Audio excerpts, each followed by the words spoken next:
That was my first burp of the podcast, and it was 1 hour and 27 minutes in. That's pretty impressive. I know I stopped drinking so much soda. I'm proud of you. Thank you. That's the second one. That's part of the same burp. Just came out in two different parts. I've been cutting down on coffee. Yeah. So, yeah, I've been trying to have between like 2 and 5 cups a day and not exceed that. Yeah. Okay, that's reasonable. Listen, pregnant women should not exceed 8 cups a day. Since Right. I'm not pregnant, I can drink at least 8. So you can tell a doctor. Yes. It says here, pregnant. Well, I'm not pregnant, so I can do at least 8. Do the intro, Richie. What episode is this? Oh, fuck. That should be the intro. I think a good intro is just us saying, like, what episode is this and not knowing. Well, no, let's think about this rationally. What was the last episode I uploaded? It was the Loki one. But there are 2 Loki ones. FML. Let me go check what I uploaded last, and this will be after that. And the last episode was episode 11, so this is episode 12. Okay. So this is episode 12, we've decided. As of 10 seconds ago, this is now episode 12. Yes. Yeah. Okay, and what are we going to talk about? We're going to talk about... We're going to talk about Dark Souls 3 cut stuff, but specifically cut stuff that has not been shown off, because it's kind of impossible to show it off. And just for the record, I promised that I wouldn't make you talk about Dark Souls 3 Yeah. unless you brought it up, and this is something you brought up. Yeah. Just so we're clear. Yes. Yeah. So basically, what we're going to talk about here is that... Oh, sorry, I'm still waking up. Hang on. Richie, no excuses. We're professionals now. I was just about to start talking and you interrupted me. I was giving you a motivational speech, okay? Okay.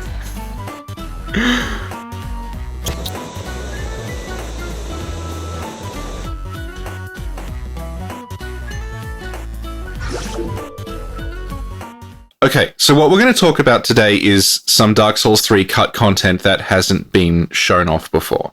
And the reason it hasn't been shown off is that it's kind of impossible to show off because it's just like random bits of text and like random tables of data and stuff. When Lance and SanaDSK show off stuff that they've extracted from those games, they stick to stuff that you can show off, like kind of at least partially functioning in the engine. But there's a lot of other stuff that is like, that just sort of shows up when they're looking for data, like just names and like HP bars and things that don't have anything associated with them, but are in there. And they don't show those off because there's really nothing to show off. It's just like a line of text in the data. So I thought like we should maybe talk about that stuff. Because yeah, most people don't know it exists, but it is in there, and it's kind of interesting, and a lot of it sort of helps explain why Dark Souls 3 sort of is internally inconsistent. Because a lot of it alludes to an earlier version of the game that made a fair amount of that made significantly more sense. What do you mean Dark Souls 3 makes perfect sense, Richie? It makes sense if you assume a lot of it is a dream. Which several people have done. So what we're going to look at now is all this like cut data and stuff that sort of like, yeah, I mean, you'll see as we go through it all. All right, let's do this. Yeah, it's good for this format because it's just text and we're just talking, but it would make for a very bad actual video. That's why they haven't ever shown it off. Because they do good content. That's true, yeah. Yeah, you subscribe to this channel for crap content. And then subscribe to the Patreon for even worse content. so that one day Richard can afford a window. Well, it'll be summer in a couple of no, it'll be spring in like a few months, so it won't matter then. Oh. I just have to make it through the winter. Is your Santa Claus? Oh, people might not be familiar with Australian Santa. Go on. Christmas here is in summer, and it's in like the hottest part of summer, but we still do Santa. So it takes two forms. One of them is people in full Santa costumes looking like they're about to pass out because they're in a full Santa costume in the middle of a summer heat wave. Mm-hmm. And the second one is a guy who has a Santa hat on, but also shorts and a t-shirt. It's really weird because we take, like, without altering any of it, all this Christmas stuff from North America. So we have, like you'll go into shopping places and they'll have Let It Snow playing, just completely unironically, even though it's, like, sweltering. And people have, like light up snowmen in their front yards, and it's just... That sounds marvelous. So, yeah. Do you have snow now? Oh, we said it sometimes snows in August, September, yeah, but hasn't this year. Mm-hmm. Cool. So anyway, on to Dark Souls 3. Yes. Okay, so the first thing that I have, like, one of the problems with the cut stuff is that nothing has a date attached to it. It is just, like, floating around, so we don't know, like, what order these came in and what was what came before what, basically. So this is just stuff that is in there. The first thing that we have is there's a big list of all the boss HP bars. And on that list are a bunch of characters that aren't ever fought in the game. Huh. So there are 5 of them that are completely not in the game at all. And then there's another 3 of them where that thing is in the game, but it has a different name or a different role. So, to start off with, the sandworm in the Smoldering Lake, that has a boss hit point bar. That was at one point like the boss of that area. It wasn't just a random enemy there. Okay. Is its name Solaire? No. Another thing to point out is all these names are in Japanese. So when I say a name, it's just like a translation of it. Mm-hmm. So it's just called Sandworm. Actually, there's 2, not 3. The second boss that is in the game but doesn't show up as a boss is that the 2 kind of random roaming demons that you run into. There's one on the way to... No, there's the one you fight with Sigvard, and the one that is on the way to Smoldering Lake from Karthus. Those both have boss HP bars, as opposed to normal ones, so they would have been bosses at some point. They also have bonfires associated with them. So when you beat those, they would have you would have fought them as a boss, and they would have had a bonfire afterward, but they removed that. It's also possible they were in different positions at the time. Mm-hmm. We'll get to that later on because a lot of things changed. Then you've got these 5 bosses that were completely cut and don't exist anymore. So one of them is called Crimson Bat. Mm-hmm. And the Crimson Bat's soul is still in the data. And that would have been, we're like 98% sure, that would have been fought in the Karthus Smoldering Lake area. It would have been flying around there. Okay.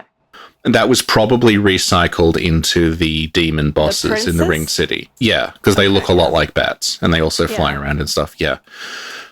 There is another boss HP bar that is just called Ghost. And we have no idea who that refers to. Like, when I talk about these ones, these things aren't in the game anymore. They're not like, oh, that might be this boss, 'cause it's not.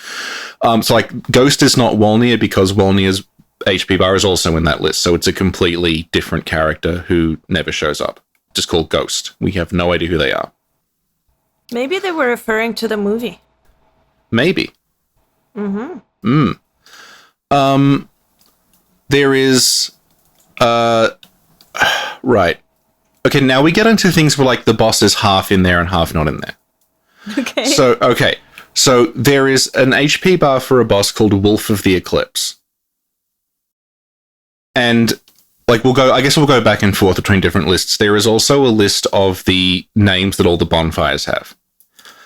And the Abyss Watchers bonfire is called Abyss Watchers and Wolf of the Eclipse. So Wolf of the Eclipse, would that be that thing? It was the thing. Wolf of the Eclipse is considered a separate boss to Abyss Watchers. Uh-huh. So what I'm pretty sure is going on here is that the Wolf of Farron that you do the that was probably like an actual boss at some point. That was probably at the back of the room where the like goblet is. The what is? You know, in the Abyss Watchers boss fight, there's at the back of the room there's like a goblet on a wall, and when you go there, the wall opens up and Karthus is underneath. So another Lord vessel? Maybe. Okay. So yeah, like the thing about that wolf that you pledge loyalty to is it's like completely static. It doesn't have any animations. You can't make it move or anything. But it's possible they just got the model and made it static. Right. Yeah. So yeah, that was a boss. It would have kind of made sense. It would be like a callback to the Sif fight, I guess. Yeah. That's the one callback they thought, no, that's too much. This is a line we're not going to cross. And they brought it back in Ariandel anyway. Oh my god. Yeah. Okay. So kind of related to that, there is a boss HP bar called Mother Dragon. And Priscilla? Well, I think, right. You know, in Archdragon Peak, when you're on that like cliff where you do Path of the Dragon, there's a big dragon, right? Yeah. The reason I was talking about the wolf not being animated before is that dragon is not a static model. Like, it has a skeleton and you can make it animate and stuff. Uh-huh. So that's probably that probably was a boss. Right. Like Lance showed me at one point, he got it to do like a pose because it's still rigged. Like, it can still move and stuff. It just doesn't do anything in the game. So that dragon was probably a boss at some point. It would have been called Mother. It's written in like phonetic Japanese, so it's like Maza Doragon. So I think it's Mother Dragon. Yeah. Okay. Yeah. And like Mother Dragon, that's not the dragon you jump on to kill. That is in there, and that's called Hellkite, which is the same name as the dragon on the bridge in Dark Souls 1. Yeah. Then there is one that I have no clue who this is at all. It's just called Anor Londo Boss. It's not Aldrich and it's not Sullivan. And it's not another boss called Moonlight Witch, who we'll get to later on. But yeah, there is just a boss HP bar that is just called Anor Boss, as in Anor Londo. A lot of the internal references to Anor Londo in Dark Souls 3 just call it Anor. So yeah, there was apparently a different Anor Londo boss at one point. We don't know anything about them. They're just called Anor Boss. And then Sullivan, our fave. Sullivan, yay! Yeah. So if you've been following what Lance has been doing, he has dug up that Pontiff Sullivan was probably the last boss at one point, but he was a different character. And we don't know what that character was or anything about him. But there is an unused HP bar that it looks like it is for the final boss, the Sullivan character, and it's called Old King of the Eclipse. So the character that was recycled into Sullivan was probably originally called something like the Old King of the Eclipse. And he would have been fought in untended graves. Mm-hmm. Just for like the benefit of people who maybe haven't been following all the cut stuff. The original, as far as we know, climax of Dark Souls 3 was that you would do something in Firelink Shrine at the very end with all the cinders of the lords, and instead of it teleporting you to that weird dreg heap area with the Soul of Cinder in the Arch Tree, it would make all the fire go, like the Age of Fire would end and everything would go dark, and that was Untended Graves. So instead of accessing Untended Graves by jumping out the back of Osiros's room, you would do something in Firelink that would basically put all the fire out. So you would warp from your Firelink to like the Dark Firelink, where you meet the like the Eyes of the Firekeeper are and the Old Woman is and everything. And then from there, you would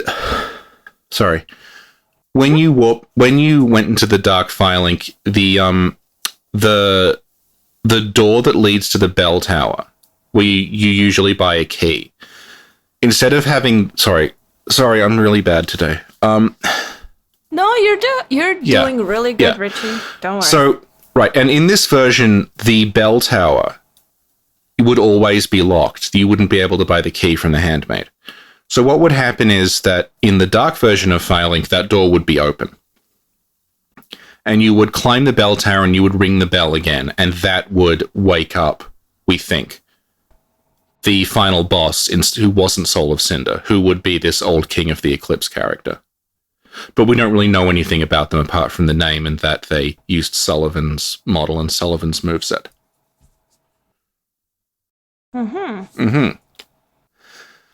So, there's other, like, oddities in the boss names of characters that we do know. So, actually, yeah, I think now we'll go on to the, like, Yorm Wolnir switching that happened. Okay. So here I'm going off stuff that we've... Actually, I'll talk about the leaked stuff. Okay. So a while ago, someone made this, like, big post on Pastebin. I don't know if it's still there. I think it got removed. Where someone said that they were a QA tester on Dark Souls 3, and they couldn't identify themselves, obviously. If QA testers leak stuff, they lose their jobs and they never work in the industry again. So it was someone who said, like, hey, I was a QA tester on Dark Souls 3 and I saw all this stuff that's not in the final game. Here's my big list of it, but I can't say who I am and I can't provide any information that might help identify me. And it was there, and it was like, we just sort of filed it away because there was no way at the time of knowing that, like, this could be legitimate, but it could also just be made up, and there was no way to tell. Right. And then what happened was, as the data mining was going on, a few things in that list that were very, very, very specific turned out to be true as far as the data mining was concerned. And then it became like, okay, this probably is real. Because there's a lot of, there are very specific things in there that, like, are too specific to just have been a lucky guess. So that document is, at least those parts of it we know are accurate, which makes it seem like the rest of it is accurate.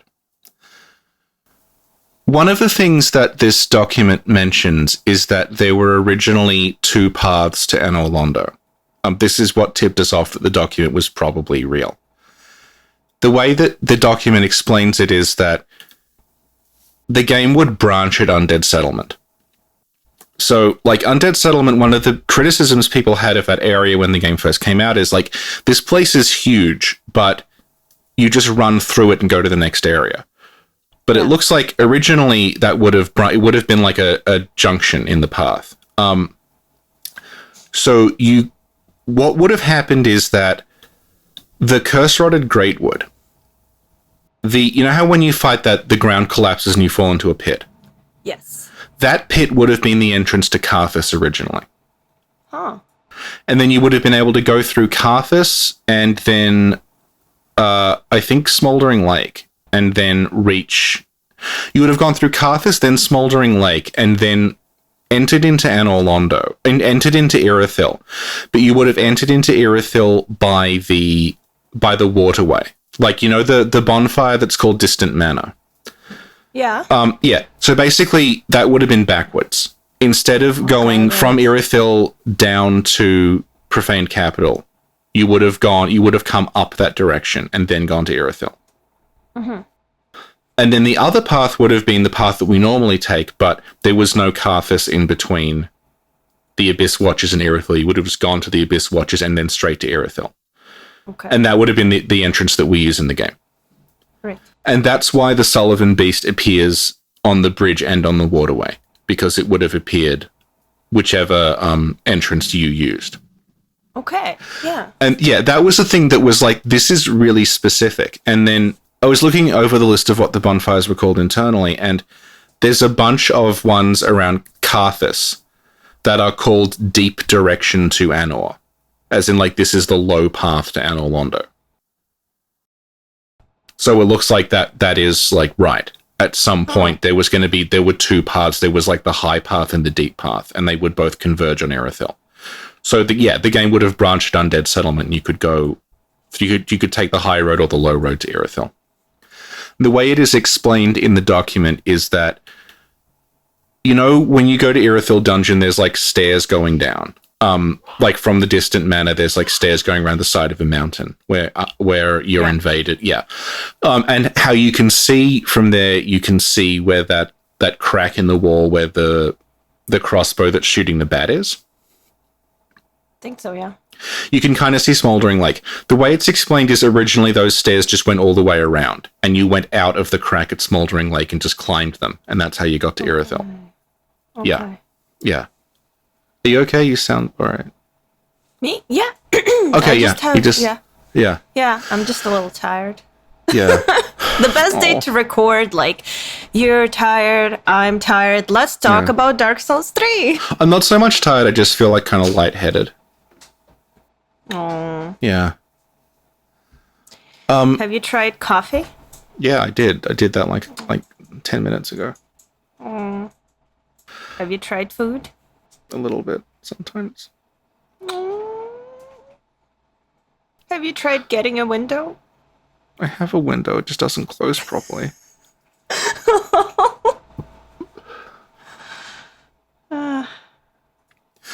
Okay, so they also talk in that document about Wolnir and Yorm being in different places. It's like they would have swapped, so like Yorm would have been where, not in Wolnir's room, obviously, because Wolnir's room doesn't really exist, but Yorm would have been in Carthus somewhere, and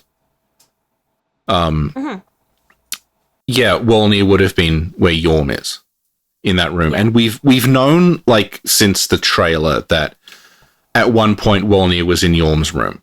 And we talked about this when we were on Aegon's podcast, but like, yeah, we talked about this a little last episode too with Loki. Yeah, basically, like, just to go over it, Wolnir, the boss that we know as Wolnir, is in the trailers. He is in Yorm's room in the Profane Capital. And when you go to the Profane Capital, if you look at the icon for that bonfire, it's the same room, but it's designed differently. It's like the bodies aren't there, and it's just like it's like a nice version of Yorm's room. The way that this guy explains it in this thing is that, like, the boss of the Profaned Capital was always called the Lonesome King of the Profaned Capital, but at this point the Lonesome King was the Wolnir character, and he was a weird skeleton that was obsessed with gold. And it says here that Wolnir at this point was the leader of the Mound Makers Covenant. So, would not have been a boss, but would have been an NPC you could interact with, and you could probably fight them as a boss, I guess, similar to Nito in Dark Souls 1. Yeah. Yeah, and this is, like, obviously the trailers gave that complete confirmation, but at the same time, the Yorm's bonfire is still called King of the Dead. And, yeah, Yorm's bonfire is called King of the Dead. So, so the question as to where Yorm would have been at this point. Yorm is... We don't know where Yorm's arena would have been, but there is a bonfire that looks like it's in Carthus. The bonfires are just basically in a list, but they're kind of grouped together by area. So it looks like this is a Carthus bonfire, and it's called Halleck, and Halleck is Yorm's name internally. Right. So it's, yeah, there's just a bonfire in Carthus called Halleck. So Yorm would have been somewhere in Carthus, but we don't quite know. Yeah. So yeah, that's just what would have happened is you would have taken, game would have branched Undead Settlement. You could go through Cathedral of the Deep and then to the Abyss Watchers and then to Irithyll, or you could go down the Curse-Rotted Greatwood into Karthus and then Smouldering Lake and then Irithyll, is how it would have worked. We don't quite know where the Profaned Capital or the Irithyll dungeon would have been. Because if you look at, like, as I was saying, you would have taken just stairs around the side of the cliff to get to Irithyll. There wouldn't have been that door there, we think. And also, like, if you look from a distance, like the structure that door is connected to doesn't match at all. It looks like you're going. If you watch from a distance, it looks like you're going into a tower, but it's a dungeon. It just goes down. So we don't know what that original purpose of that building was, but it looks like, however, yeah. The other thing is, like, the order of the bonfires and the name of them in Irithyll and the Profane Capital. It looks like what would have happened is, hello? You know that big brazier full of... Hello? Okay. Sorry, you cut out for a second, but it's fine because you're recording. Yeah. So, like, the Profaned Capital and Irithyll Dungeon were probably also done backwards from the way that they're done now. Because the way the bonfires are listed is backwards from the way that you actually encounter them in game. So, like, it starts with the bonfire that Wolnir has, that Yorm has, and then Yorm's sorry, they keep changing the names. The bonfire of the boss of the Profaned Capital is the first one on the list. Mm-hmm. Then the second one is the one that you find Gilligan's corpse near at the beginning, but that's called Dungeon Entrance. And then the dungeon bonfires are sort of in the reverse order that we meet them. So it looks like that, you know, the big burning Lord Vessel thing, how next to that there is a big, like, kind of processional way that just sort of stops. Like, it's like a ruined... Yes. Yeah. That probably was the entrance. You would probably have started there. And then gone up, and then gone... Yeah, you would have started there, gone up, and then gone up through Irithyll Dungeon. And we don't know where that would have led. But, yeah, it looks like that would have been done backwards. And they just sort of... They flipped it around, and then they changed the way you progressed using the different keys in Irithyll Dungeon. So, at the end of the podcast, are you going to explain why they did all these changes? We have no idea. Aww. Okay. I guess, like, now talking about Irithyll. Actually, no, we'll talk about Smouldering Lake.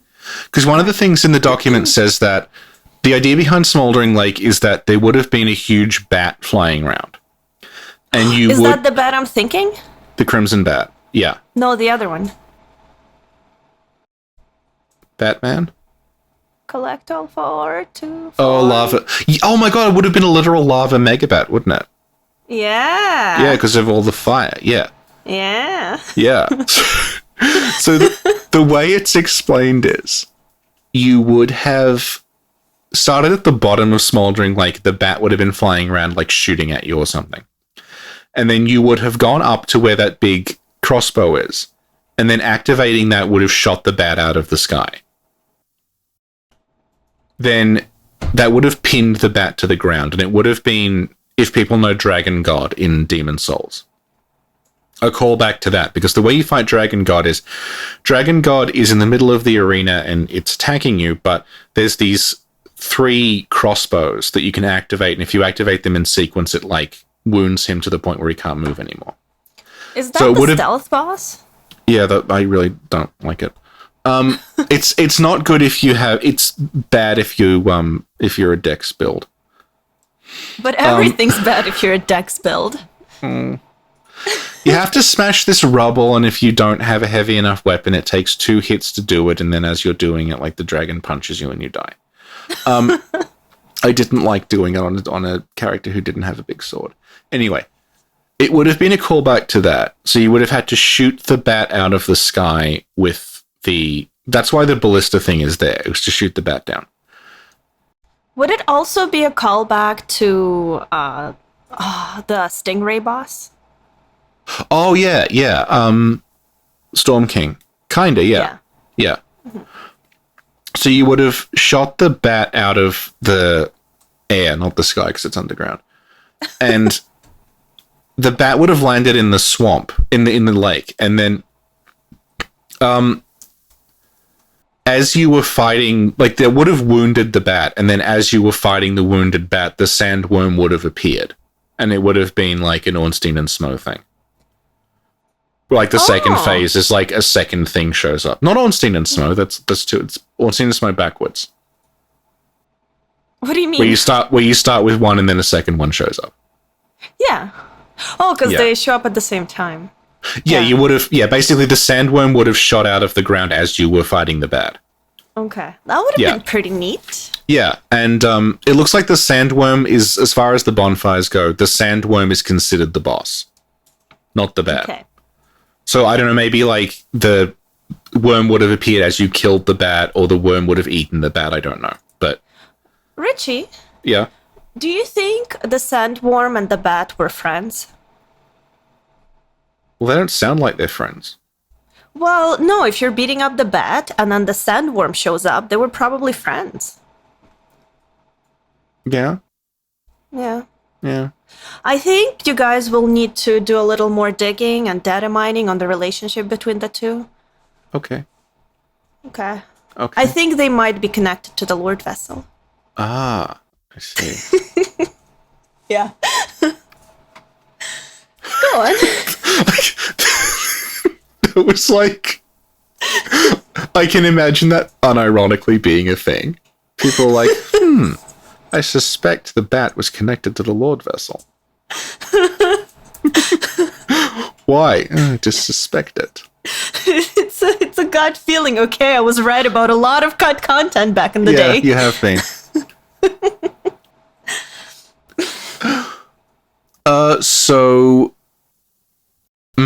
So yeah, you shoot the bat, the worm shows up. Yeah, that would have been the boss. So like that would have been the boss you fought. So what would have happened is you would have started at the bottom of Smoldering Lake where you start now. You would have had to fight the bat and worm, and then when you beat them, you'd climb up, and then that would just lead straight to Irithyll. Instead of it being a dead end with the crossbow and then you hop down again, it would have kept going around the side of the cliff, and you would have climbed to Irithyll. Mm-hmm. So I guess like on to Irithyll. One of the important things, like one of the key differences is that the Aldrich storyline would have just stopped at Cathedral of the Deep. There would have been no Aldrich went to Irithyll thing. This is like, I know this is in like the data I'm looking at, and it made it pretty far. Because like Lance has been looking at the alpha, and he was saying like, yeah, if you get Irithyll to load in the alpha, there's no Aldrich people anywhere. It's just Sullivan's, like, the Irithyll enemies. There's no Aldrich faithful guarding the cathedral. Oh. Huh. So, like, according to the document of leaked stuff, what they say that, like, you would fight the deacons, and then the coffin thing that the deacons are guarding, instead of it being, the coffin's empty and Aldrich went to Irithyll, Aldrich would be in there. Yeah, and he would look like, the way it's described is he looks like he does in the intro. He would just be a blob of slime, and he would just, like, seep out of the coffin. Oh my god, Richard, do you know what happened? What? I know what's going on. You know, like, if you have a bachelor party, you have, like, a girl jump out of the cake? Yeah. So maybe you just crashed someone's bachelor party. Well, there are no women, so... Well, whatever, it's like Aldrich comes out of the cake, it's like, surprise! But listen, the idea of the cake that, like, you're not expecting that, whereas here it's literally his coffin. Things are convoluted in the land of Lordran, okay? It's not in Lordran. Oh, fuck you!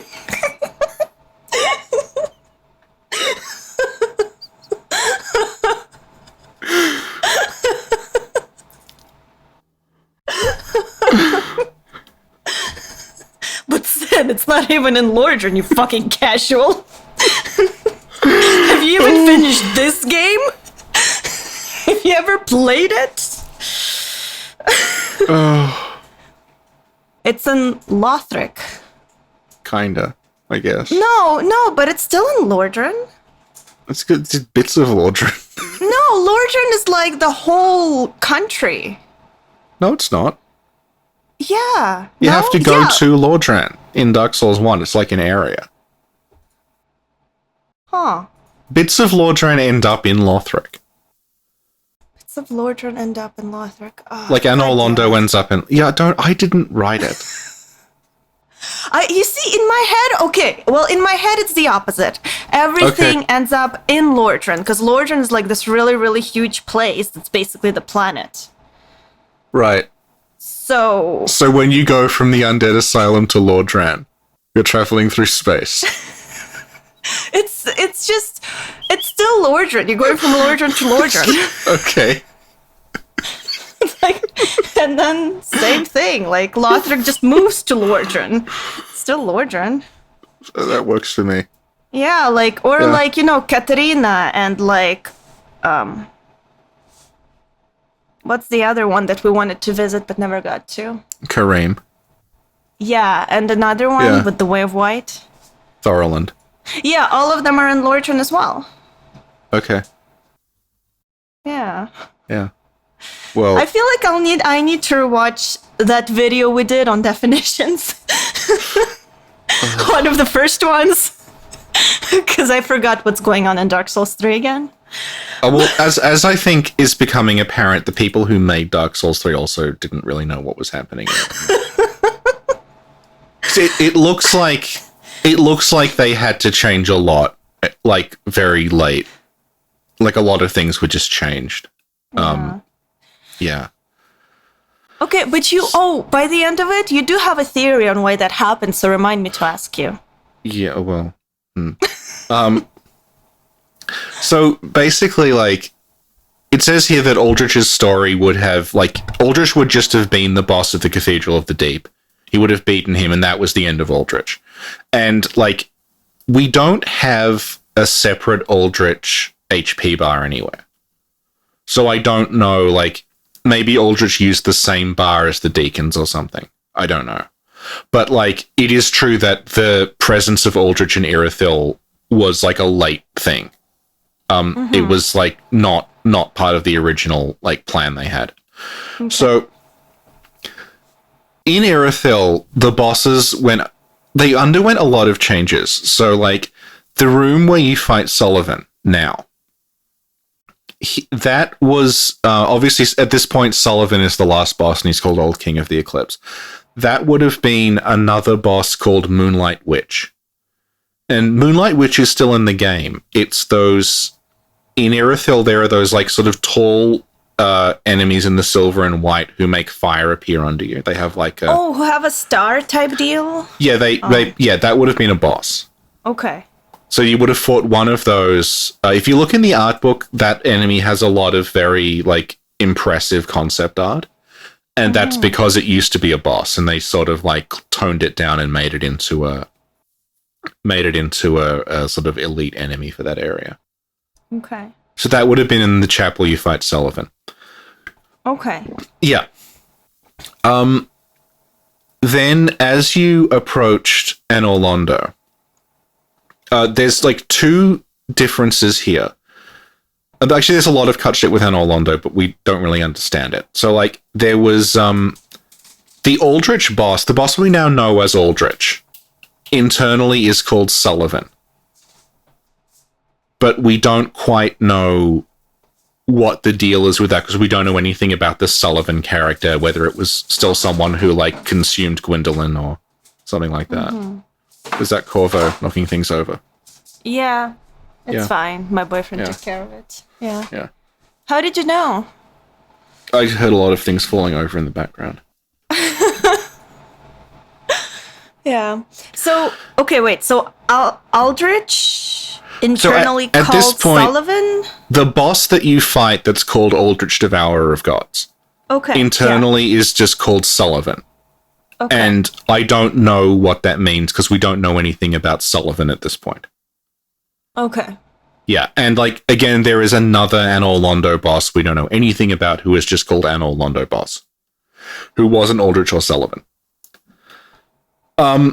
And, like, one of the things that Lance found while he was looking at the early versions of Anor Londo, right, okay, there's... The cut stuff related to Anor Londo is kind of all over the place, and I don't understand it. But it's there. Yeah. So, there's a reference... there's a list of just, like, placeholder dialogue.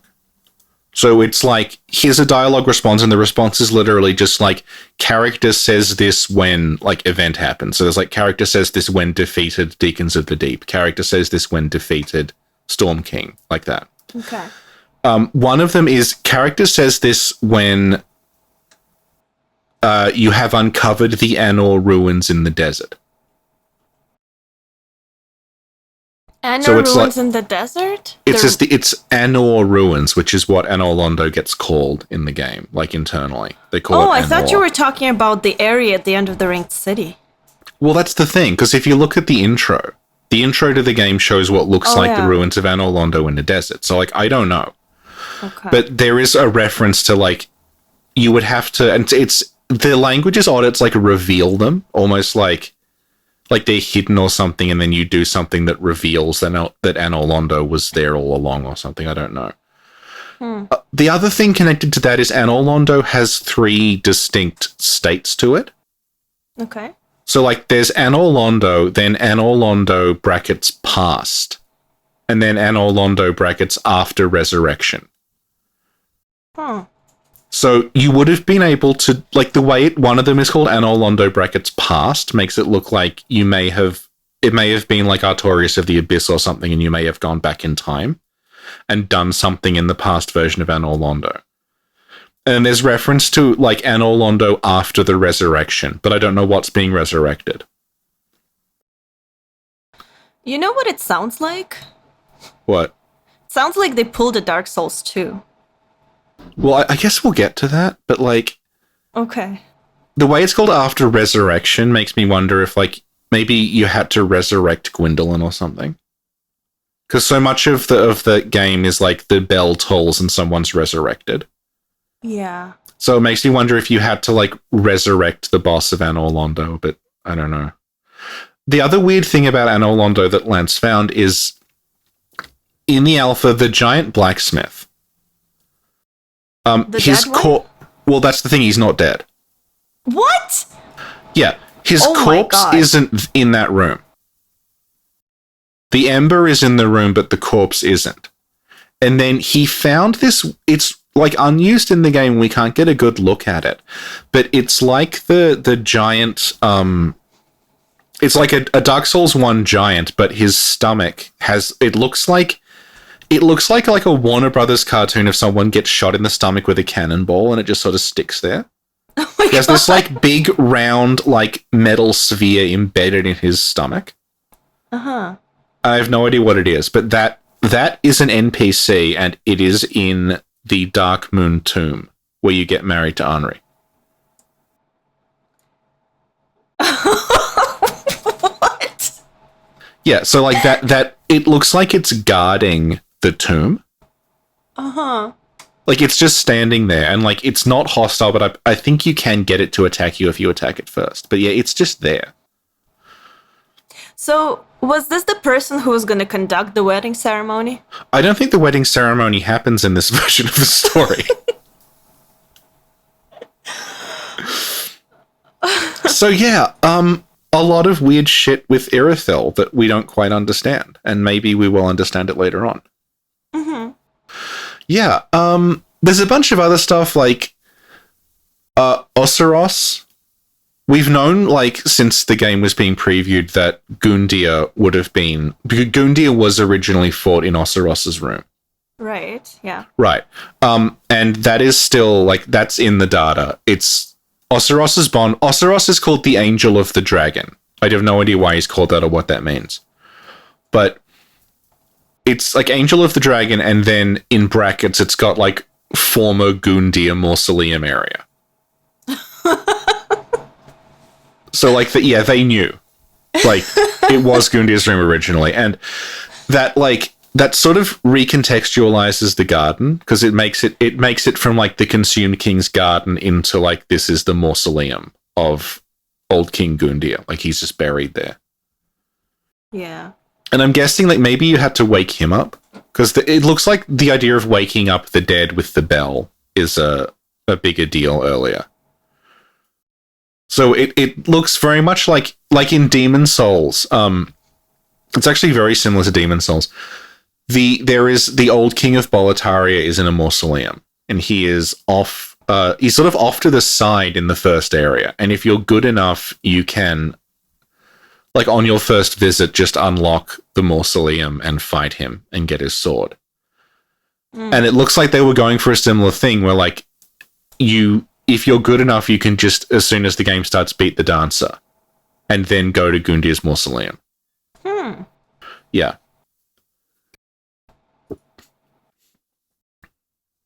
And also, like, that may have been connected to Archdragon Peak at one point. Because it reuses a bunch of the assets from Archdragon Peak. And there's a cut item that talks about, like, it's the key to a bridge that's supposed to lead somewhere. And, like, Archdragon Peak, if you look at it just as a model, it's just a giant bridge. Like, that area where you fight the Nameless King is literally a huge bridge. Yeah. So it looks like maybe that would have been, like, connected to Lothric somehow and you would have needed a key. I guess, like, another thing to point out is Rosaria. We don't know very much about Rosaria, but, like, her bonfire is tagged, it's called Rosaria and NPC. And, like, the bonfires in the data, some of them have a tag next to them that means this is a boss bonfire. Rosaria's bonfire is considered a boss bonfire. And I don't quite know why, because, like, Rosaria herself doesn't appear to have any, like, unused boss stuff. So it looks like there would probably have been a hostile NPC in the room that you would have had to fight to get to Rosaria. Like, you wouldn't have just been able to walk in there. There would have been, like, a guard for Rosaria. Probably, like, the way that she's locked up, there was probably someone who had locked her up and you had to get through them. Yeah, that would make sense. Yeah. We also know, weirdly, that there's 2 copies of Yorshka can appear in the Cathedral of the Deep. What's up with that? We don't know, because, like, at this point, she probably wasn't Yorshka. She was probably a different character. They just reused the model. But, yeah, you can get 2... Lance has found 2 so far. I don't know how many there are, but there's 2 like Yorshka clones who are NPCs, and they're like in the Cleansing Chapel bonfire, right? In the standing in the pews. Yeah, and we did mention it that the statue of a weeping woman in the chapel, and I guess throughout the cathedral, resembles Yorshka. Kind of. Yeah. Yeah. The other thing is that at this point, Rosaria probably wasn't the PvP Covenant leader. Which is like shocking because it makes so much sense. This is another like here's a line of text thing where like there's a bunch of text associated with what looks like the PvP Covenant. And it's just called the Guardians of the Dark. It's not called Rosaria's Fingers. And yeah, it's just like this text that's like, do you want to join the Guardians of the Dark? Yes, no. And then it's like, now that you've joined the Guardians of the Dark, use this item to invade other players. So Guardians of the Dark was like probably just the Dark Wraiths. But yeah. It looks like that was unrelated to Rosaria originally. Mm-hmm. But yeah, we don't really know anything about Rosaria beyond that. Do you know at which point she was added? She's there, like, as far as we can tell from the beginning. Okay. Yeah. It's called, like, that area is called Sacred Room. It's called, like, the full name of the bonfire is something like Rosaria and NPC bonfire brackets Sacred Room. Okay. Yeah. Yeah, that's it, I guess, for what we know about what was removed. Just based on like text and stuff. Oh, actually, no. There's one more thing. Okay, so in this list of like things the QA person claims to have seen, it says here that. Firstly, it says that like when you went to the second part of Lothric, it was all in this like Eclipse state, and instead of pilgrim butterflies, there were these snakes with wings. Right. And we know that's true because it was in the screenshots that were leaked in 2015. Yeah. So like that was like, okay, but anyone could have looked at the screenshots in 2015 and said that.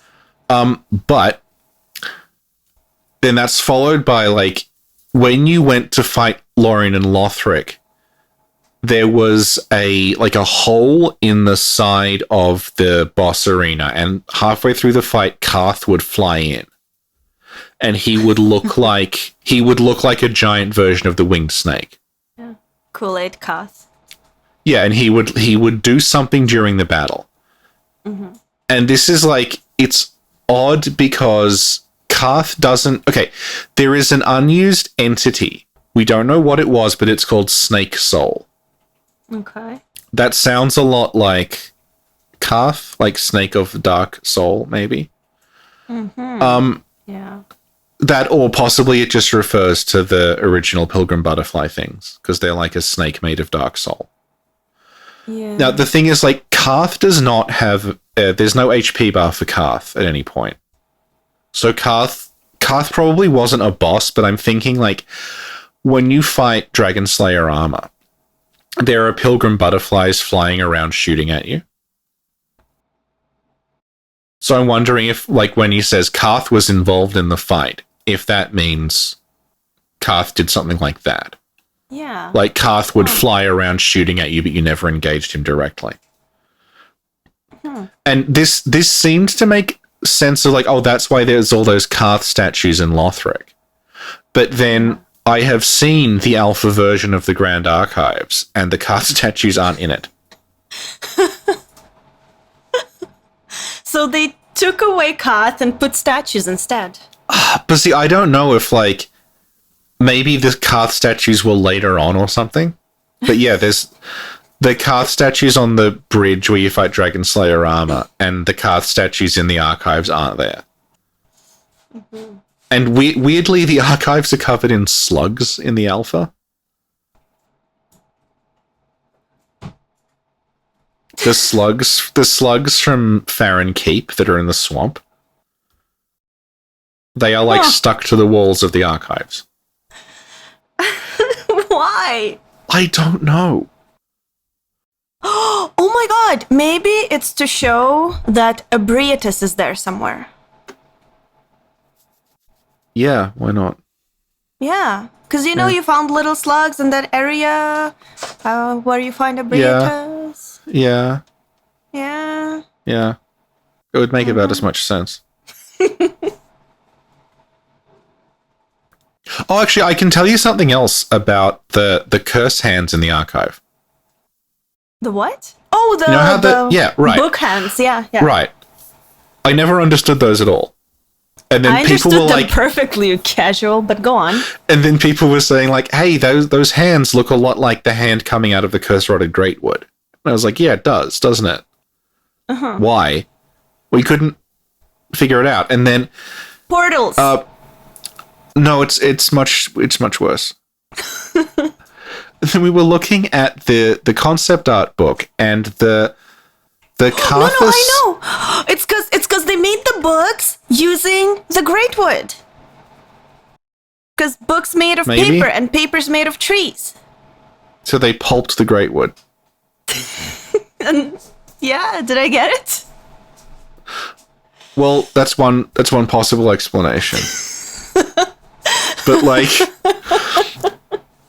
there's art in the art book, like concept art of the workers in Undead Settlement, and they have the same hands coming out of their back. Whoa.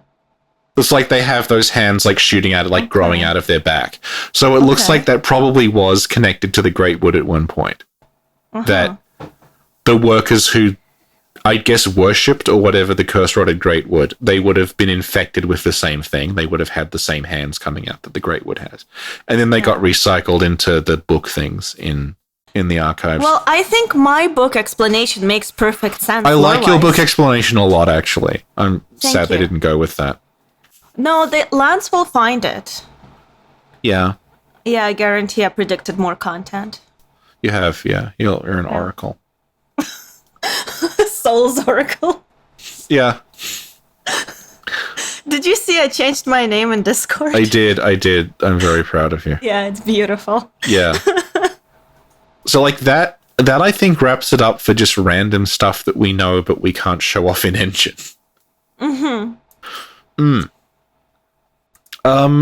So, like, you alluded to earlier that I kind of had a theory about why things changed. Yes. So, like, I followed the press of Dark Souls 3 pretty closely. And one of the things I noticed was that they kind of started off saying, like, this is the end. This is the last one. This is the end of the trilogy. And then the closer it got to release, they kind of changed what they were saying to, this is about taking the series in a different direction, and it's a turning point for the series. And looking at the way that, like, all the cut content makes it look like it ended with the end of the Age of Fire, I am assuming that, like, that was the plan, and then someone somewhere said, you're not allowed to actually end it. You have to keep it open in case they do Dark Souls 4 later on. Like, I don't know, but it sort of comes across a bit like, I don't know if they were told or they changed their mind or something, that, like, they had to backtrack on the idea of actually ending the series. Yeah, that's the impression I get just from reading the interviews. Well, you know, the stuff you mentioned about time travel makes me think of Dark Souls 2. They had a bunch of stuff that was planned that didn't really work out, and they had to scrap a bunch of things. Yeah, well, that was, like, the way we understand Dark Souls 2's development is that, like, there were issues with the direction it was going, and they just had to start over completely. Whereas with Dark Souls 3, it looks more like the plot is reasonably the same. They just sort of remove the climax a bit. Like, this was an issue that I had with 3 for a long time, which is that after you get to the second part of Lothric, you look in the sky and there is this massive eclipse, and there's these, like, butterfly things flying off toward the sun, and it's like the apocalypse is happening, everything is ending. And then you just beat Lorien and Lothric and you link the fire. Yeah. So, like, that none of that actually matters. You just go through the like, if none of that had happened, you would still have just beaten Lorien and Lothric and linked the fire. Whereas this looks more like, it looks like Lorien and Lothric not linking the fire would have made some, like, it would have had a lot of consequences, and the fire may actually have not been linked, and everything would have gone out. And the fire would have gone out, and the sun would have become the eclipse permanently, and then you would have... It looks like maybe you couldn't link the fire at all in filing at the end of it. Instead of linking the fire and then going to the kiln, you would have just not been able to link the fire, and the whole world is, like, fucked. And then I guess the last thing you did was wake up Old King of the Eclipse. But we don't know where that would have gone. Well, thank God we have the Soul of Cinder. Oh, I can talk about Soul of Cinder a little. Really? Did you find something? Well, it's stuff that we've known for a while, but this just sort of cements how little sense he makes. Okay, let's do the Soul of Cinder episode. So let's go. You'll notice that the Soul of Cinder is on the front cover of Dark Souls 3. Right. And is, like, shown in the intro, just wandering around Lothric sacrificing people. Yeah, he's very confused about the direction they're going in, yes. As though the Soul of Cinder, an entity created to guard the flame, is also just a guy who wanders around Lothric and also the main character of the game. Right. Right. So So from what I have seen, like, there was an NPC, like just a normal human NPC, who wore the Firelink set and was at Firelink Shrine. And it makes it seem like the Firelink set was just an armor set you could get. Like, it wasn't tied to the final boss. It was just like, it was a set in the same way that, like, you know, the Elite Knight set and the Faram set are sort of iconic sets for Dark Souls 1 and Dark Souls 2. Yeah.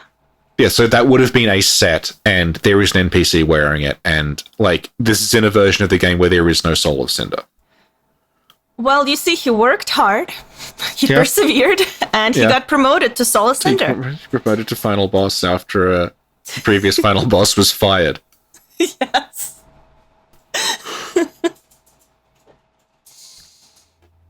He was busted down to mid-boss. But then as part of, like, his contract to prevent him from suing them, they said, we'll write you a backstory where even though you are the mid-boss, you are the Machiavellian genius behind 90% of this game. Aww. Kind of like what Ludwig did to Maria, huh? Yeah. Also, can I talk about something that was in the Death Stranding podcast that I got wrong and has been bugging me? Okay, go ahead. Okay, this is completely unrelated to Dark Souls 3. So before you say it, everyone who's listening has to go and watch the Death Stranding podcast. It's only 3 hours long. And only 3? Yeah. God, it felt like much longer than that. And then you come back and you listen to what Richie is about to say. Okay, so in the Death Stranding podcast, I said that Hideo Kojima's first game was a running game about a penguin trying to lose weight. Right? I was confusing two different games about a penguin at this point. Hideo Kojima's penguin game was a running game about a penguin called Dream Continent. Okay. And however, the penguin in that is not attempting to lose weight. The penguin trying to lose weight is a different game called Dream Penguin. That was made by someone else. I apologize for... This is why I haven't been getting new subs, isn't it? Yeah, probably. They were like, he's a total casual. I apologize if I upset or confused anyone by confusing these two penguin games with the word dream in the title.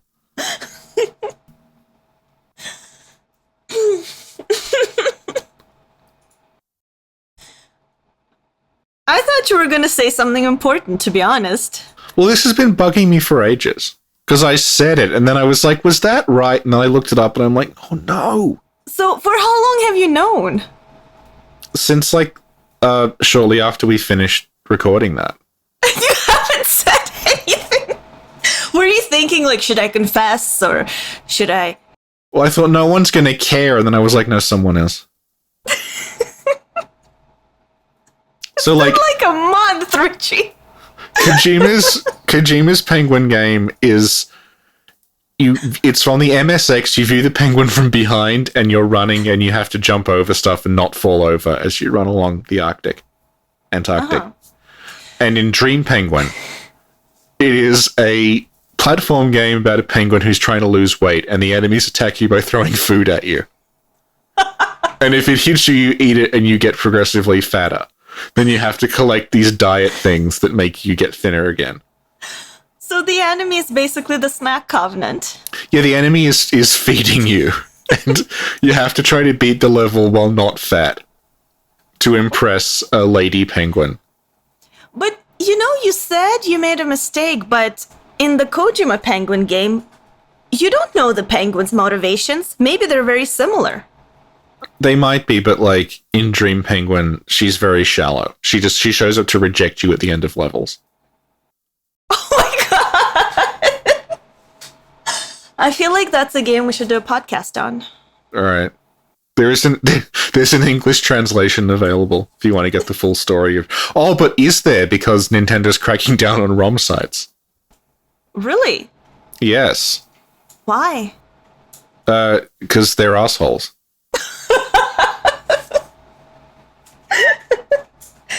Like, Nintendo have this reputation for being, like, the cuddly fun people, but they also shut down fan projects, like, pretty frequently. Aww. And they've recently, like, they're trying to shut down ROM sites, which I think is extremely bad. Because, like, obviously, like, the ROMs on those sites, it is technically illegal to host those things, but Nintendo have this virtual console service where they're putting old games up, but the old games that are on the virtual console, it is like less than 10% of the library of those systems. Mm-hmm. So the other 90+% are just kept alive through emulation. Yeah. And no one's making any money off it, and those games are ancient, and there's no way to profit from them anymore. And I just think it's extremely bad that this is happening. Yeah, they're killing old games. Yeah. You need to rescue them, Richie, like you rescued those old commercials. Well, no, I do have, like, I think I have the entire SNES library on an SD card somewhere. Good, they'll be preserved. I have one Super Nintendo cartridge. Still. Oh yeah? What is it? Yeah, that is Zardion. An extremely janky and almost unplayable early exploration-based platform game. It's called Zardion? Zardion. Let me ask my boyfriend. Babe, do you know a game called Zardion? For Nintendo? It's almost entirely forgotten. Richie, I think you just out-nerded my boyfriend. Yeah, it's extremely, like... It got an English release, but no one remembers it. And I own the cartridge of Zardion, which technically makes it the only game I'm allowed to play on an emulator. So, I guess, like, if we ever stream emulated games, it's just gonna have to be Zardion. And nothing else. Okay. Okay, Well, we'll do that. I'll put a webcam facing the cartridge to prove I own it, and this is legal.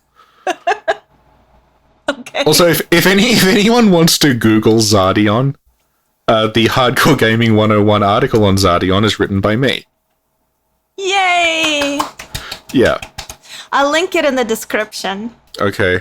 Welcome to, and then we'll start a new podcast called Talking Zardion. Yes, a weekly podcast about Zardion. Top 10 emotional Zardion moments. When Panthera is dissolved in the wall of hydrochloric acid. I have no idea what you're talking about. Do you notice how, like, the tone has completely shifted now that we're not talking about Dark Souls 3 and we're talking about Zardion? I noticed. Borderline unplayable game. You know, I noticed that sometimes when we talk about Dark Souls 3, the tone is very sad. It's not. It's very different. It's like you have a headache and all of a sudden I'm tired and... I co-opted with Grand Archives to do, like, the whole of the Ring City with her. Mm-hmm. And then we had real problems with Gale. We were on Gale for like an hour.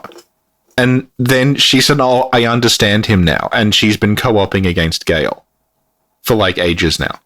They talked it out. They sorted out their differences. They understand each other. She learned Gale's pattern pretty well. So she's like, no, Gale is a good boss now that I understand him. Oh, and she has a Twitch? Oh, yeah, she is on Twitch, yes. She's probably streaming right now. So let's mention her. Okay, you can see her on Twitch. She is twitch.com/it's Goldtooth, but the O's are X's, so it's like GXLDTXXTH. Cool, so check it out. Yep, she streamed Dark Souls. She's doing a blind playthrough of Dark Souls 2 right now, and she played it for 8 hours yesterday. It's pretty hard. So by the time this goes up, she probably will have finished it. Nice. I once played the Four Kings for 8 hours. Yeah. It didn't go very far. Yeah, so how long are you ever going to fight the Four Kings again? I don't know. It's I think they broke my spirit, and I don't want to talk to them anymore. They can keep their ugly hole in the abyss with Kath. They don't even have like a TV. They don't have internet. They don't even have furniture. They can stay there. I don't even care. Okay, keep the drowned city. No, but they there. rise out of the abyss. So maybe like under that, they've got a TV. No, they just stick to the wall, and then you don't see them, or whatever, the floor, and then they rise up. They make you think that they have stuff, but they really don't. Yeah. Yeah. That's why they're being so difficult, because they're jealous. They're jealous that I have a Fallout mug, and Post-its, and a pineapple purse. Do you think they'd be jealous of your Fallout mug, or do you think they'd be like elitists who are like, only the first 2 games are canon? I think it would be like 50-50. Karth absolutely is like, the Bethesda games don't count. Oh, 100%, man. Yeah. Yeah. I mean, he doesn't even eat poop, right? Yeah. What an elitist. We're going to end on that? I think we'd better. I think... Oh, Richie! Yes. Okay, I realized something recently. Because, even if we... Oh, no. Even if we forget to say a code word and mention someone in the podcast... I add it on the screen in text. Okay, good. Like, when I edit the episode, but what do the code words do? We didn't decide yet, but it's gonna be epic, I promise. It's going to be epic.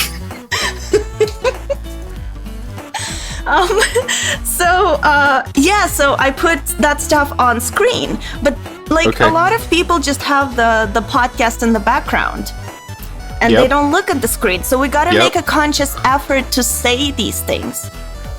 What's the code word then? Well, we gotta figure one out now, so we can have it. Megabat? Good. All right. So the code word is Megabat. I'm happy with that. And we did mention a person, so that's good. I'm happy with that too. Yep. And what else did we forget? We mentioned the episode number. We're on point today. We're good. Okay. And why are you not enthused that we're on point? I'm surprised that only took like an hour and 20 minutes. Yeah. Feels like it should have been much longer. Well, it'll be less for you to edit. Oh, shoot, I almost dropped some water on my laptop. Good God!